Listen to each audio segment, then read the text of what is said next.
It can be seen that the request to discuss getting a second queen has upset the king. The minister is the Duque of Stoke. He questions the king about how he has been with the queen for over a year and they have yet to conceive and asks if they are now sleeping in separate rooms. The Duke, with a cynical smile, states that there must be a problem with the queen. As he continues to argue, he is interrupted by the king, Sabri, telling him that as he has repeatedly said, he will not remarry. The Duke persists in talking about his first daughter, the first Queen Miriam, who died giving birth to the princess, and that there is also the youngest Karen, who is young and beautiful, and assures him that when he sees her, he will change his mind. A very upset king shouts at him to stop and angrily tells him that he will not warn him again. The Duke, a little upset, excuses himself by saying that as he gets older he worries more and talks too much. He assures him that he is only worried about the king and asks him not to bother. With a bow, the Duke apologizes and proceeds to leave. The king asks the second minister who is in the room if he has anything to tell him. The man replies that he knows that the Duke of Stoke wants to establish one of his daughters as queen, but he should still pay attention because establishing a successor is a duty he must fulfill as king, and that if he does not like the Stoke family he should consider another family. The king tries to end the subject by saying that he does not want to talk about it, but the minister interrupts him by asking if he thinks it is okay not to have a son as an heir. He asks him what will happen if his brother Raven marries and has a son, and warns him that it does not matter if his brother is an illegitimate child, he also belongs to the lineage of royalty. Although he has grown up to be his brother in shadow, it is known that aristocrats value blood more than anything. He asks him that between the future husband of Princess Blanche or the future son of Raven, which side will the nobles support as the king's successor? The king, while clenching his fist, questions the minister if he is daring to make a fuss over him and if he thinks he does not know. He tells him that perhaps that is how he thinks it is, but even so, his wife will only be Abigail in the future. Words that surprise the minister. He continues by saying that he will never accept a second wife and that he can retire, and asks his assistant Miller to leave as well because he needs to rest. Once outside the door, the minister turns and asks the assistant Miller, somewhat frightened, if the rumors circulating about His Majesty the King's preferences were true. The assistant quickly replies that by no means. Inside the office, the king is frustrated. With his hand on his head, he says out loud that everyone is trying to force him to do his duty when suddenly ghosts from the past appear to torment him. It was the old queen, repeating to him that of course that was also the duty of a king and that everyone is waiting, which gives the king chills, seeing himself entangled with a snake, hearing in the background how someone tells him that he must become a good king.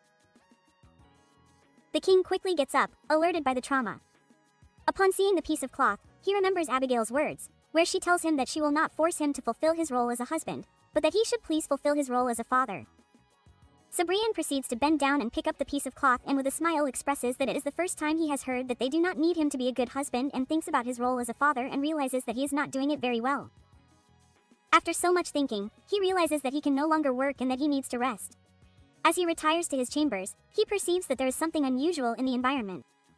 As he prepares to go to rest, he has a bittersweet and strange feeling. He even notices that the maids are acting strange. Upon entering his room, he notices the scent of roses and with surprise on his face discovers that they were waiting for him. It is Queen Abigail who provocatively welcomes the king. The king's face changes upon seeing her, to one of disgust. Annoyed, he asks her if they weren't supposed to use separate rooms. Our protagonist, while laughing uncomfortably, thinks that she knew he wouldn't like it, but she didn't imagine that the king would hate her so much. Abigail planned all this to drive this guy who hates her to despair. She thinks that the romantic room will be hell for him, and with her seductive appearance she will be like a grim reaper who came to eat him alive. Abigail's goal is to make him suffer like the bunny suffered, who was torn apart before he could see the light of day. With a smile she asks him if he is going to continue standing there.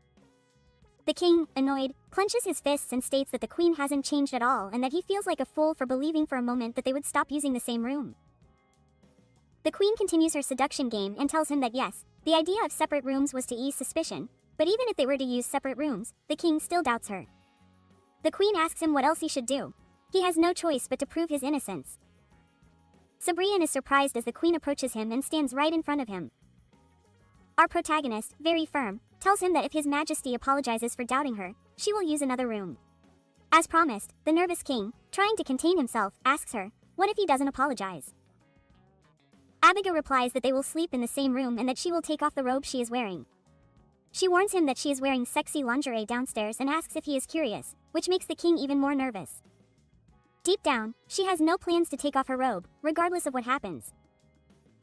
Remember when she told her maid Clara that she would be in the same room with the king that night? The maid was scandalized and told her that she shouldn't be in just a nightgown and insisted that she put on some sexy lingerie. Pulling out a flashy red lingerie, a blushing queen asks where she got something like that. Back to reality, she ended up putting on the lingerie at her maid's insistence. Our heroine looks at him and wonders why the king is hesitating, knowing that she doesn't like any of this. She can't wait for him to stop pacing and hurry up and apologize. King Sabri tells her that it seems like he was wrong, to which our heroine asks what he means. And the king goes on to say that he thought she would use today's events as an excuse to share her bed with him again. The queen asks why he would do something like that as she said before, she is no longer interested in the king's affections. She stares at him and tells him that it seems like he has no intention of apologizing. A little resigned, she tells him that it doesn't matter anymore and tells him that she will come every night until he apologizes. The king interrupts her with a sorry. Words that surprised our protagonist, thinking that the king's attitude changed too quickly when he heard that she would come every night and annoyed. She thinks that despite already knowing that the king dislikes her, she feels like a virus. She approaches the king and questions him that his apologies sound very forced and asks him to apologize with his heart and sincerity, making the king nervous under the queen's fixed gaze. Still hesitant, the king bows to the queen and tells her that he suspected her and tried to confirm it and that now he apologizes for it and that he is truly sorry. She is a little uncomfortable and discouraged. He tells her that it is unnecessary to make a full bow. She wonders if this is the first time he has apologized to someone and why he is so sad all of a sudden. Our protagonist, still uncomfortable with his apology, tells him that she forgives him, since she has done many things in the past that could be misinterpreted. The queen quickly approaches to blow out the candles and clean the petals from the bed and tells him that she will call someone to clean up the mess.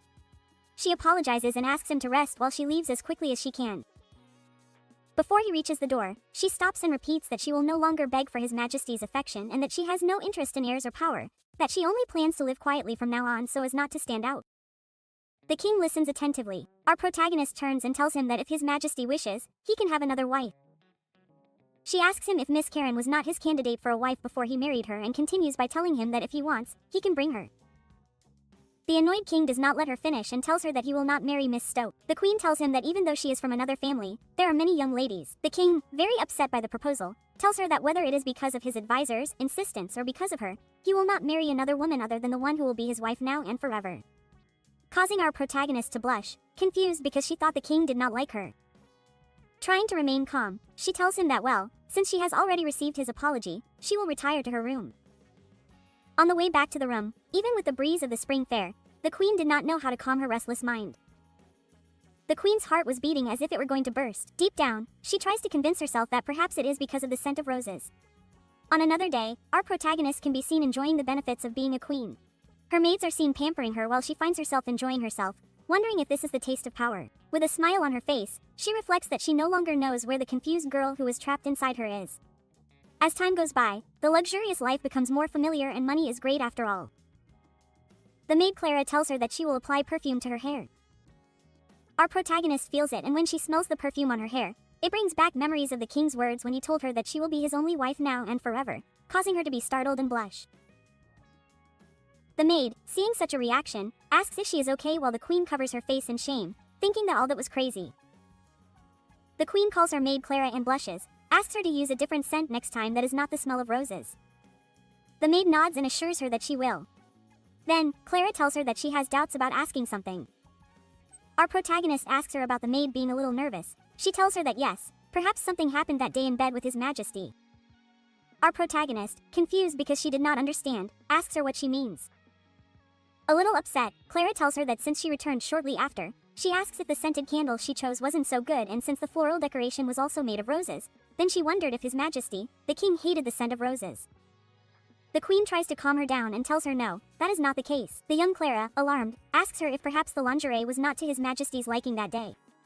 While she laments, thinking that her senses of taste were not enough, the queen calms her down by saying not to worry, that it was not like that everything went well, which makes the young maid happy and expresses that it is a relief and promises her that next time she will make a greater effort to choose well, that she will even ask a famous lingerie designer, and that he trusts her. Which makes our protagonist tremble. Deep down she thinks that if things continue like this, they will both end up hanging side by side. As they were chatting, the maid Norma interrupts, announcing that a gift has arrived for Her Majesty, the Queen.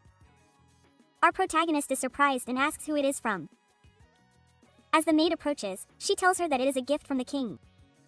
Abigail is surprised and suddenly stands up, while the young maid Clara becomes excited, saying that perhaps it is lingerie. Abigail tells her that it is not about that at all and asks her to calm down, concluding that she is obsessed with the subject. She fearfully opens the gift, hoping that it is not a cursed doll or something like that. Upon opening the gift and seeing what is inside, she quickly turns to look at her maid Norma and asks her if this really comes from His Majesty, the King, to which the maid senses. Clara, very excited, asks her what it is and asks to see it too. As she approaches them with great excitement, she asks if they are two rabbits, a mother and daughter, and points out that the rabbit's eyes are jewels, and asks if the larger rabbit doesn't look like the queen. The queen, holding the rabbit in the purple dress, thinks that the clothes look like what she wore that day. While the maid excitedly says that then the other rabbit must be Princess Blanche, she wonders, where could His Majesty, the King's rabbit be? The queen muses that perhaps he is not such a bad man. Our protagonist notices that there is a letter under the rabbits. The letter states that it heard the story about the princess's dress. If there is one more incident like this, where the royal court procedure is ignored, the budget allocated to the queen will be reduced and formally requests her to refrain from performing such an act next time. Signed by Sabri and Freakin, the letter sends shivers down the queen's spine. The maid asks if she is okay. The queen simply crumples up the letter in anger, thinking that he is a damn bastard, that everything she thought about him being maybe not so bad, she cancels it and that she hates him. In the afternoon, at the castle, the queen finds herself receiving a merchant, who greets her with respect and thanks her for taking her time. Abigail tells him that she heard that he has good things and asks him if she can trust his products. The young man happily says of course and asks if she is interested while presenting her with some colorful jars and tells her that even the princess will not be able to resist. The queen grabs one of the jars and with a sinister smile aloud begins to plan what she can do with those things, and Princess Blanche begins to laugh, which causes confusion and chills to the merchant.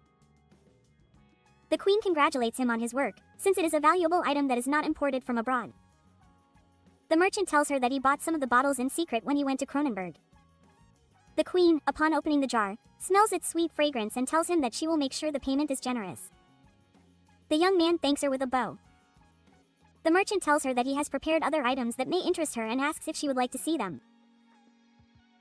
Our protagonist accepts, and while you can see how they prepare the items to display them to the queen, she and her maids are waiting. Our protagonist, upon seeing the items, thinks that the previous merchants only showed her things that could be considered trash, but now it seems that they will finally show her items of greater value. Our protagonist tells the merchant that she brought really interesting things, that she has a lot of trust in him. She remembers that due to Abigail's reputation for not having a good eye for things, a month ago a merchant offered her a pearl necklace. According to the merchant, it was so valuable that not even the princess of the mermaids could have it, and that since she was the queen he would let her have it for 20,000. The merchant asked her what she thought of it, and the disinterested queen asked if she had anything else besides that, which made the merchant back off and wonder if the queen was no longer interested in jewelry. Since Abigail grew up as a princess, she was very ignorant about the world and had an excessive amount of pride, as a result of which she always pretended to know everything, but in reality she did not. In the past, it was common for merchants to scam her.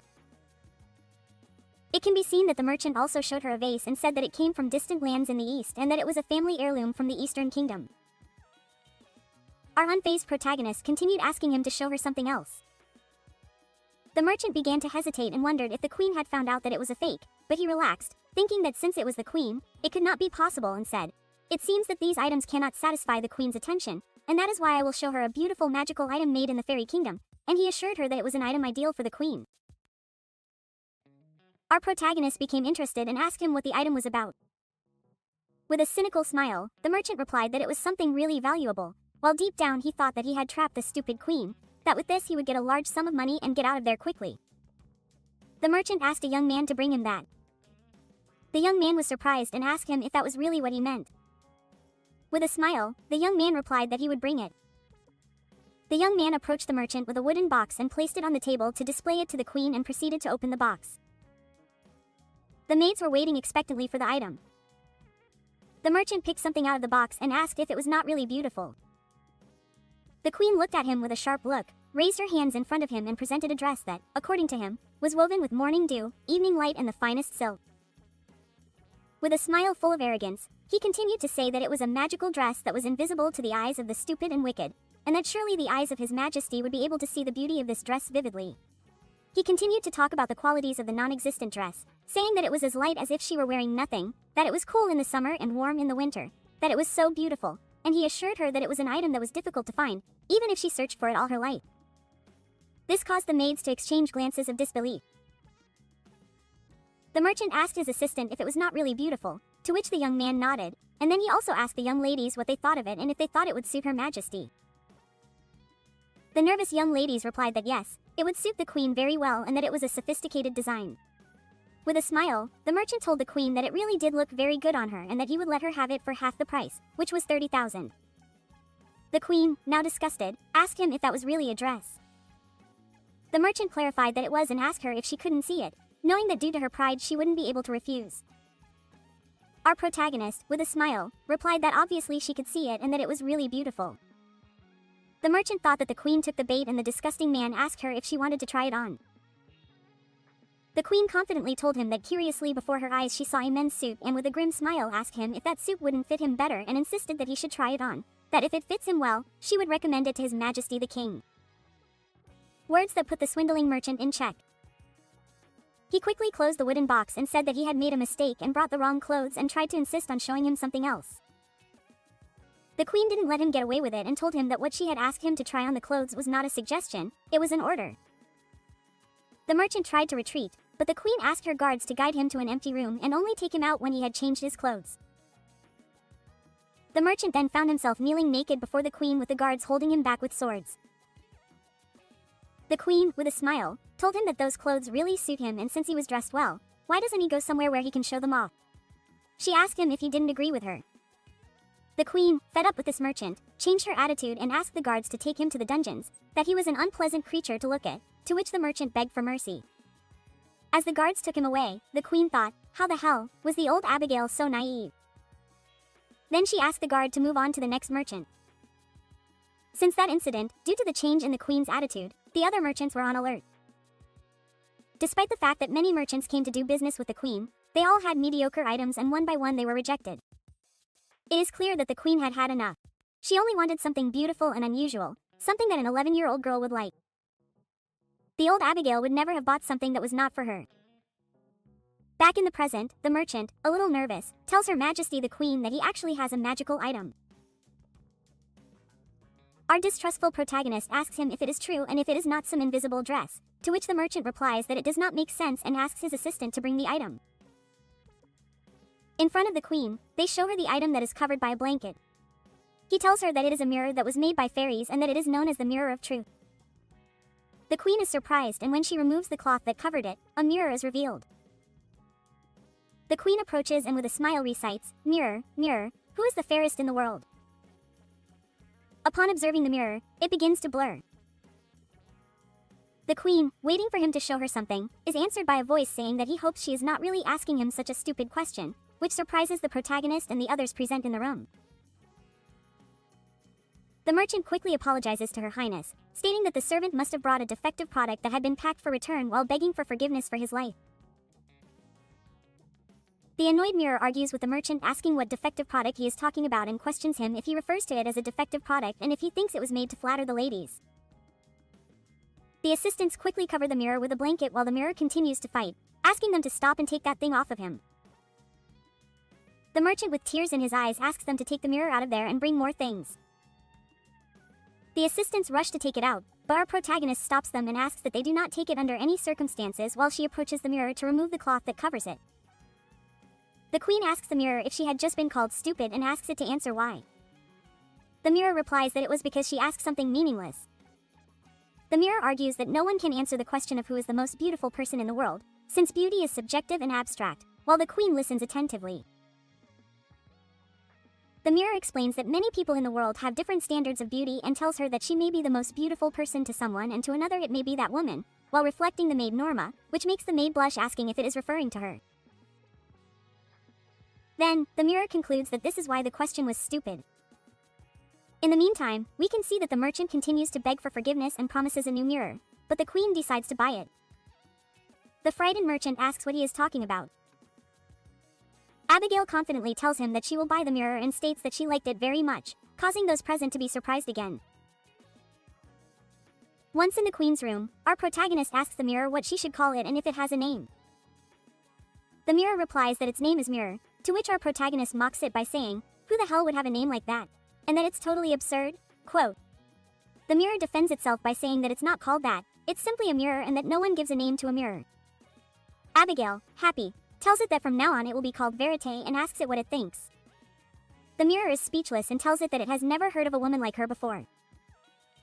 Seeing the queen's confused face, the mirror quickly tells it that it wasn't referring to anything bad and asks if Verite means truth. Our protagonist confirms this and asks it if it can do anything more than talk. Verite replies that it is smarter than any employee in the palace, to which Abigail gives it a thumbs up and tells it that she loves that quality. The mirror reflects that with its short life it was determined to break and disappear, since it would rather die than feel dirty flattering the infamous queen. But while the queen looks at herself in the mirror, saying that sometimes it is uncomfortable to see that beautiful face, the mirror wonders if that woman really is the Abigail that everyone talks about. While the queen is getting familiar with her face, saying that she feels like she is talking to herself through the mirror begins to blur, which frightens our protagonist. And the face of a young man appears inside the mirror and Verite asks if it is better this way, to which the queen nods, raising her thumb and saying that it is much better. The queen tells him that from today on, he will serve her in the palace and that there are 3 things he must do to work with her. Verite asks what they are and the queen lists them. First, do not use informal language with her. Verite, a little upset, replies that it is fine. The queen continues. Second, you must always tell the truth, as its name suggests, especially it is forbidden to lie just to flatter it. The mirror is surprised and asks if she is really asking it not to do something that it was designed to do. The serious queen tells him that perhaps he didn't do it before. When he called her stupid for the question she asked, the nervous mirror laughs and tells him that he will and that he will do whatever he asks and asks him about the last question. Abigail approaches him and rebukes him and tells him to listen to her very carefully, because it is the most important thing. The most beautiful person in the world is Princess Blanche and asks him if he understood, and if he asks the same question in the future, he must answer as instructed. The Verite mirror gets upset and yells at her if she is crazy, that she should not be ridiculous, that he already told her that she cannot answer that question and that he also asked her to always tell the truth. The queen replies that it does not matter, that he only needs to answer that the most beautiful is Princess Blanche. The mirror, still upset, tells him that he cannot do that he made a fuss before. What will he become if he takes back what he said? And already angry he tells her that he is sorry, but even though he is only a talking mirror, he has pride and cannot do something like that. Deep down, the mirror thinks that it must maintain its pride, that it was already ready to throw its life away, and does not intend to succumb to power by retracting the words it had already said. Suddenly, the queen, with a macabre face, asks him if he is going to do that, while pressing the mirror with her gaze. Verite is scared and does not know what to answer. While trying to keep his pride intact, he hears something break. Verite thinks that day when he met the strange queen, he could only listen to her irritating voice without being able to say anything. At present, it can be seen how the queen continues to ask Verite who is the most beautiful person in the world, to which he is forced to answer that it is Princess Blanche. But the queen does not stop there. She continues to ask who is the most adorable person in the world, to which he tiredly replies that it is Princess Blanche and once again asks him who is the prettiest person in the world. Verite, fed up, while hitting the mirror from the inside, replies that she is Blanche over and over again and asks it to stop, that she has been asking the same thing many times and reflects that her pride and esteem have been shattered from listening to it so much. Our protagonist clears her ears, telling her that she has a very loud voice for a simple mirror. She also reminds her that she does not have to speak to her informally. Verite, annoyed, turns his back on our protagonist, saying that he does not know, that he would rather not speak to her, and asks her if she knows how many times she asked the same thing, and she clarifies that it was 11 times. Abigail, laughing a little embarrassed, asks her if she really asked that many times. The mirror Verite asks her if she does not think it is too much and how is it that she can talk all day about Princess Blanche. The queen tells the mirror that its duty is only to listen to what she says and always answer the same. It only has to repeat it. With Verite on the verge of a migraine, she tells her that it is difficult to live like this. Our protagonist smiles and accepts that they should talk about something else and tells him that the next topic is choosing a gift for Blanche, who have to choose between shoes, bags, ornaments, and dresses. She doubts if there will be around 20 items. Verite is already mortified. Our protagonist asks him to change his face and asks if it isn't funny. He simply explodes, shouting that he doesn't want to choose anything, that he had already said that he bought some violets from his hometown, that she should just hurry up and go see Blanche while telling her that she is an evil mistress. Abigail covers her ears at his shouting and gets a little upset because he continues to speak to her informally, but thinks that since he is a younger brother and a friend, she will let it go. Verite, already tired, tells him that it is enough and walks away. Our protagonist, upon seeing him, thinks that he is definitely in a very bad mood. Trying to calm him down, she tells him that she is the queen and asks him who else he could talk to about these things in the palace, stating that he is the one she trusts the most in the castle. Verite just listens to her, but she has caught her attention. Abigail tells her that if she talks to her about Blanche, she will hear all her magical stories. Burrito listens attentively, even though he acts annoying, and with a smile tells her that she accepts, since she has no other choice. This makes Abigail very happy, and she thinks that thanks to the basic concepts of giving and receiving she managed to catch verite, and that she expected nothing less from a lover of magic. The queen gets down to business and asks Verite if she can choose the ribbon with which to wrap the gift. The mirror answers that it is fine and asks her to come a little closer and calls her Abby, which relieves our protagonist because she thinks that she has already overcome her anger, since she called her by her nickname. Burrite tells her that the purple ribbon is the best. Very happy, Abigail flatters it by saying that she knew it was very good at this. As she places the ribbon on the jar, our protagonist expresses that she wants Blanche to be happy when she receives the gift. Burrite, seeing how Abigail's expression changes when she talks about Blanche, is happy to see her happy and tells her that she will definitely like it and asks, who wouldn't be happy to receive violet flower candies? The queen tells her that she will trust him, since he is the most intelligent mirror in the entire palace. Then she promises to return soon and leaves. The queen, along with her maids Clara and Norma, go to leave the gift for Princess Blanche. The maid Clara asks her what gift she brought for the princess, and our protagonist tells her that they are violet flower candies that are a specialty of her hometown. Clara is excited because she heard about them. She excitedly says that she heard that they are so delicious that they are difficult to get and even harder to import. She expresses that the princess is very lucky. The queen tells her not to worry, that she has 2 more jars that she will give them so that they can share them with the other maids. The young maid is fascinated and expresses her affection, saying that she is an angel and the best. Suddenly, the queen asks her to wait a moment, and upon observing, she remarks that it seems they already have a guest as she watches the princess's governess conversing with the Duke of Stoke. Clara asks who this person is, referring to the Duke. The maid Norma tells her that it is the Duke of Stoke and that it seems he has come to see his younger sister, Miss Jeremy. But our protagonist is suspicious and wonders why he came to Blanche's room and why they are talking so amiably. Annoyed, she wonders if perhaps they are the ones to blame for the death of the previous Abigail. She watches as the Duke leaves and the governess enters the room. Our protagonist exhales and thinks that despite everything, no matter who the culprits are, she will not let them get away with it. She tells her maids that they may go now. As they approach the door of Princess Blanche's room, they are greeted by one of the princess's maids, who welcomes them. She informs the queen that the princess is in her manners class and asks her to accompany her. The queen asks if it is okay for her to come in. The maid nods. Abigail asks her maids Norma and Clara to wait there for a moment. Upon entering, little Blanche can be seen practicing walking straight in heels. When our protagonist sees her, she thinks she is very elegant, or at least that is what she should think, but in reality, she is too sweet and pretty, while she trembles because she is about to have a fit of cuteness. She looks at her with great admiration and fanaticism and regrets that there were no cameras in those days. She tries to keep that memory in her memory and, because she does not blink, she begins to tear up, while thinking that Blanche is the best. The little girl loses her balance and drops her book, which makes her very nervous and her face reflects fear. The governess glares at her as she picks up the book. She tells the princess that she is the daughter of the previous queen, Miriam, and therefore should be able to demonstrate perfect etiquette like her mother. She asks her if she is correct. The little girl just lowers her gaze. The governess places the book on her head and asks her to start over. Blanche nervously nods. The queen simply observes the situation. Later, the little girl, due to her nervousness, fails many times, causing the discontent of the governess Jeremy. She asks her to pay more attention and explains that beauty comes from how one behaves. It does not matter if she wears the most beautiful dress. If the posture is wrong, the shine is lost. Our protagonist thinks that she is being too strict and that Blanche is just a child. The governess continues to tell her that the first and second most important thing for a woman is beauty, and that no matter how intelligent she is, no one will notice her unless she is beautiful. These words made the queen shudder. She can't believe what she just heard. She thinks that it doesn't matter if they're in a fantasy world, that can never be true. As she clenches her fist, she thinks that this is a very old-fashioned teaching. Those harsh words brought back memories from her past. She remembers when a man told her that she shouldn't try hard and that if a woman is beautiful, she will immediately succeed in her life, that instead of trying hard, she should lose weight. One of her friends clarified to another that she is just his friend and asked if he can even call that a girlfriend and that he can't even consider her a woman. Another man asked her if she takes care of herself and that he doesn't need to take care of himself because he's a man. One of her friends told her that she should lose weight and if possible get plastic surgery, and that he says this because he thinks about her and doesn't want her to fail the interview she's worked hard for, and that appearance defines your success. Unfortunately, that's how society works. Those harsh sayings were what led her to misfortune in her past, and now she's hearing it again, mortified. In the meantime, the governess continues to give Princess Blanche instructions, recommending that she keep her back straight and her gaze slightly lowered, and when she touches her waist, she asks her if she has eaten anything other than what she specified.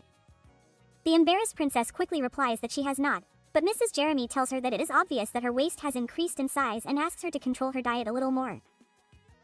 The protagonist is outraged by what she is hearing and wonders what the hell she is saying and if she even wants to control her diet. She thinks that an 11-year-old girl must eat in order to grow and that now that she notices it, the princess is very small and thin for her age. The governess tells the princess that they will take a 10-minute break, which relieves the princess a little. The queen clears her throat to make her presence known, which surprises both the governess and little Blanche. While Mrs. Jeremy greets her with a curtsy, she asks the queen what brings her there. He coldly replies that he brought a gift for Princess Blanche. He lovingly hands the candy to the princess. Blanche receives it and asks what it is. The queen asks if she wants to open it. When the princess opens it, she is fascinated by the sweet fragrance that comes from it and tells the queen that it smells very sweet while looking at it with fantasy. Abigail tells her that it is a famous candy made with violet flowers that comes from her hometown and that it tastes very good and invites her to try one. The princess takes a candy from the jar and thanks the queen, but before she can try it, she is interrupted by the governess, who with a forced smile asks her if she plans to eat it. Mrs. Jeremy, very seriously, addresses the queen telling her that the princess must control her diet and that she regrets having to ask her to take her gift. The queen stands up to confront her, telling her that she does not think she should control the food of a growing girl. The governess defends herself by saying that it is for the good of the princess and that, in addition, the queen had previously clearly stated that she would never interfere with the princess's education, leaving our protagonist in check. The previous Abigail told the governess that the princess's education is her sole responsibility and that she should not bother her and that she hopes that in the future she will not seek her out for such trivial matters. Our protagonist realizes that this was the case and wonders how she could have done something like that. That is, the previous Abigail. The princess holds the queen's dress to get her attention and tells her that it is fine, that she will not eat that candy. Embarrassed and nervous, she tells her that she is sorry, but that she has no appetite. Our protagonist is surprised by Blanche's statements and wonders how an 11-year-old girl can look so embarrassed and sad. Abigail bends down and warmly tells the princess that if she wants to eat it, she can. The little girl looks at her with emotion, but they are interrupted again by the governess, which causes Blanche to be scared. She argues again with the queen, who understands that she wants to give Princess Blanche something sweet, but that she must have an ideal figure for a dress and that, therefore, she must not gain any more weight. Our incredulous protagonist asks if all this is for a dress and angrily lashes out at the governess, reproaching her if that is more important than the growth and health of the little girl. Mrs. Jeremy is frightened by such a reaction, but quickly defends herself, arguing that this is not the case, that aristocratic girls of the same age as Blanche also control their weight with diets in order to be able to wear corsets like adults. Abigail, while trying to hold back her anger, wonders why a girl has to go through all that to wear a corset. Trying to end the fight between the two ladies, our protagonist, calm, tells her that she now understands and tells her that she can no longer leave the princess's education in the governess's hands. That is why, from now on, the princess's meals and medical care will be in the hands of someone else. The governess tries to defend her position, but the queen does not let her and tells her that she is fired and that she should leave, since she needs to talk to the princess. The shocked little girl does not know where to hide. Mrs. Jeremy, angry, agrees to leave and quickly leaves the room. Our protagonist thinks that despite being in a completely different and strange place, some rules remain the same. In the past she had to skip meals, even take appetite suppressants for a diet until that very thing led to her death. The scared and worried princess apologizes to the queen and promises her that she will not eat any sweets, but that she should not get angry. The queen is alarmed by her words and compassionately tells her that she is not angry with her and that it is okay to eat some snacks. She grabs the jar of candy again and asks the little girl if they should eat together. The little girl hesitates and tells her that if she gains weight her dress will not fit her. Our protagonist calms her down by saying that it does not matter. The little girl is surprised and asks, "What does the queen mean?" She tells her that all children have the right to eat delicious food and grow up happy and healthy, and that no one should take those rights away for adult reasons. And she asks her again, if you would like to try the candy and that nothing is more important than the happiness of the princess, much less a dress. Little Blanche is moved by the queen's words. Our protagonist takes out a candy and offers it to little Blanche. She hesitates about whether or not to take it. Looking at the queen's face, she sees that her intentions are sweet and that she does it in good faith, which causes her to be very happy and she agrees to take the candy and try it. When she does, her face reflects wonder and happiness. The queen asks her if it was delicious, to which the princess quickly nods and asks if she can have one more. Our protagonist, of course, accepts and offers her another one while looking at her little girl with total joy. The princess suddenly can't contain herself any longer and starts to cry, which causes the queen to be surprised, alarmed, and gets up asking what's wrong with the princess. She goes over to help her and see what's wrong. She asks if she ate something hard or if she wants to spit it out. The little girl tells her that it's not about that. As she continues to cry and while trying to dry her tears a little, she tells her that it's the first time she's eaten something so delicious and sweet. The queen gets excited and holds the princess in her arms. She's surprised that she's behaving like this just for some candy and wonders how long the little girl had to put up with this. The queen, in a warm voice, tells the little girl that from now on if the princess wants to eat something, don't hesitate to tell her and that she'll bring her all the sandwiches and sweets in the world. It is the first time that the little girl experiences such a feeling and she simply cries in the arms of the queen. Abigail, seeing the princess in that state and holding her in her arms, thinks that she is very small for her age and wonders if her slow growth is due to a premature diet. She promises herself that she will bring her a sandwich tomorrow and sweets the day after tomorrow, and so on every day she will bring her sweet things from the world in the hope that then her little Blanche will not cry anymore and that she will sound as bright as the sun as always. If you want part 3, don't forget to subscribe and like. Yeah.